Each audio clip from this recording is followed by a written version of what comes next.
आप यूएपीए में डाल देंगे किसी को, यूएपीए लगा दिए, BNSS के और PMLA के कई सेक्शंस हैं, आप डाल दीजिए, आराम से बैठिए। 30 दिन नहीं, 3 महीने बेल नहीं होगी, 3 महीने बेल नहीं होगी। जब क्या करेंगे आप? अच्छा, आपको केस लगाने की जरूरत, डिटेन कर लीजिए आप। डिटेन के पावर्स हमारे हमने BNSS में है, BNS में है, डिटेन कर लीजिए, 30 दिन चला गया वो। ये बात समझने की जरूरत है।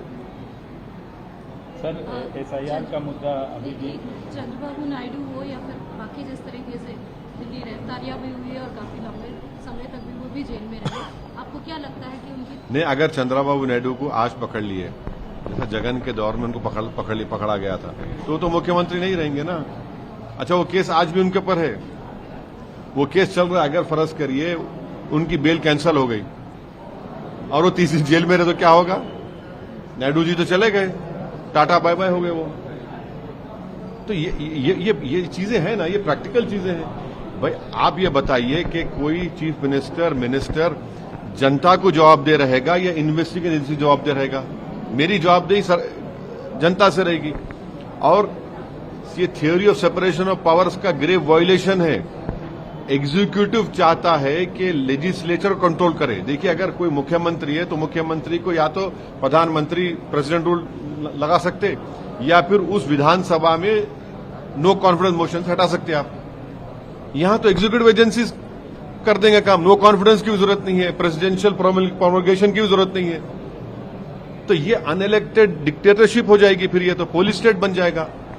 इसीलिए मैंने पहले ही कहा, आज भी कह रहा हूं, ये हमको याद दिलाता है 1933 में जब गेस्टापो बना था, पुलिस स्टेट हो जाएगा पूरा। अगर कोई मुख्यमंत्री अगर किसी अधिकारी से कहेगा कि भाई आप हमारी ये गारंटीज है, कुछ है, हमने जनता को प्रॉमिस किया, वो नहीं करेगा, बोले आप कौन होते? तो फिर मेरी जवाबदेही किसको है? चीफ मिनिस्टर और मिनिस्टर जवाबदेही जनता को नहीं चाहिए।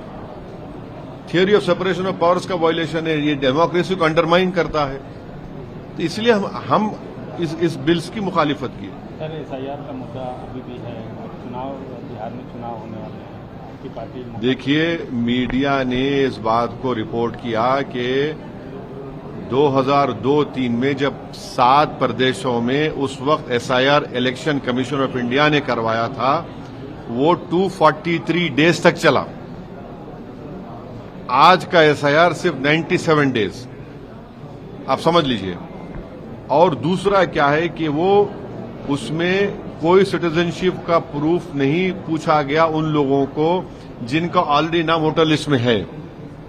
तीसरा, उसमें एपिक कार्ड्स को बड़ी सेंट्रलिटी दी गई थी। आज आप इस पूरे एक्सरसाइज को सिर्फ 97 डेज में कर रहे हैं।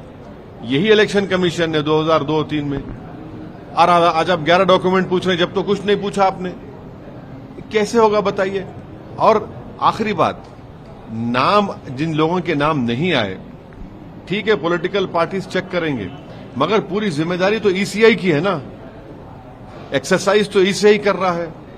और हमको इस बात का पूरा एप्रीहेंशन है, बल्कि यकीन है, क्योंकि इलेक्शन कमीशन के जो आप उनके डॉक्यूमेंट्स, मेमोज देखेंगे, उन्होंने कह दिया BLOs को कि अगर आप 3 मरतबा गए और वो नाम नहीं मिला आपको, तो AERO और ERO उस शख्स को फॉरेनर सिटीजनशिप एक्ट 1950 में आप उनको कॉम्पिटेंट अथॉरिटी भिजा सकते। ECI का कोई मैंडेट नहीं है सिटीजनशिप चेक करने का, ये तो मिनिस्ट्री होम अफेयर्स का है। तो यही चीजें हमको परेशान कर रही हैं। सर, एक चीज, आप एक सियासतदान हैं, एक पार्टी के प्रेसिडेंट भी हैं और एक लॉ मेकर भी हैं। जिस तरीके से इलेक्शन कमीशन पे सवाल उठाया जा रहा है, निशाना भले ही केंद्र की सरकार है, नरेंद्र मोदी है, लेकिन जिस तरीके से इमेज को डाइल्यूट करने की कोशिश की जा रही है इलेक्शन कमीशन की, उसको आप कैसे देखते हैं? क्योंकि एक कॉन्स्टिट्यूशनल बॉडी है। और देखिए, मैं जितने आपके सवाल का जवाब दिया, मैं इलेक्शन कमीशन के सामने गया। हमारे अध्यक्ष बिहार के अख्तर इमान साहब सुप्रीम कोर्ट में एक पिटिशनर हैं।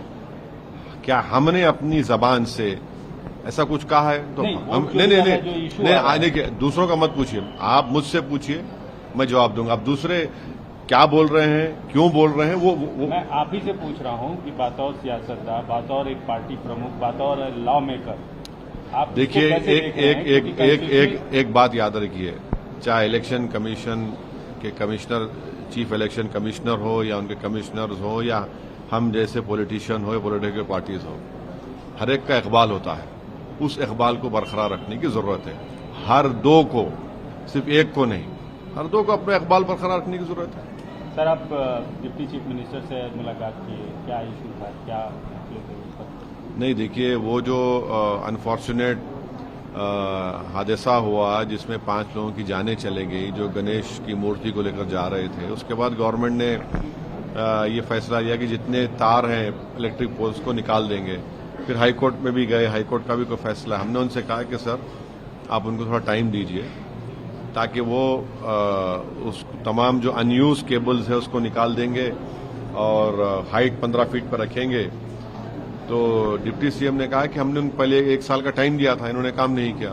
तो हमने फिर से उनसे रिक्वेस्ट किया कि आप अब ये लोग जो टाइमलाइन आप देंगे, वो सब जिम्मेदार थे। उन्होंने कहा कि हम बिल्कुल उसको फॉलो करेंगे। उन्होंने ये भी कहा कि हमने मेन रोड पे लाइन्स को सही कर लिया, बाई लेन्स में और स्लम्स में हमको करना है।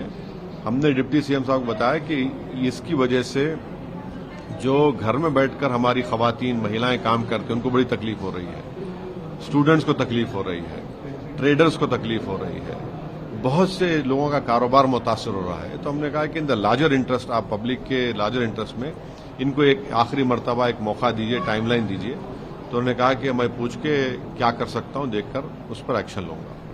सर जी, एक सवाल और, ये आरजेडी नेता जो है अब्दुल बारी सिद्दीकी, उनकी तरफ से एक विवादित बयान आया है कि हिंदू भाइयों को ज्यादा समझाने की जरूरत नहीं है, सेक्युलरिज्म क्या है, संविधान क्या है।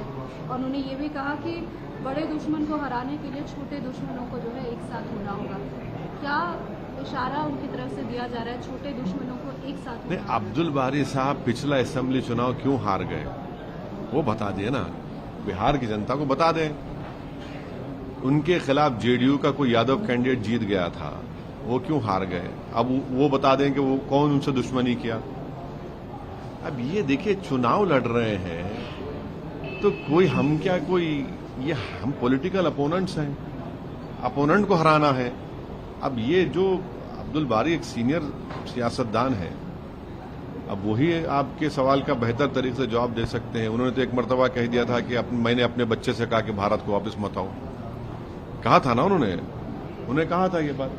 फिर ये भी कह रहे हैं, तो नहीं मालूम, वो बड़े अक्लमंद और पुराने सियासतदान हैं, वो आपके सवाल का अच्छे तरह जवाब दे पाएंगे।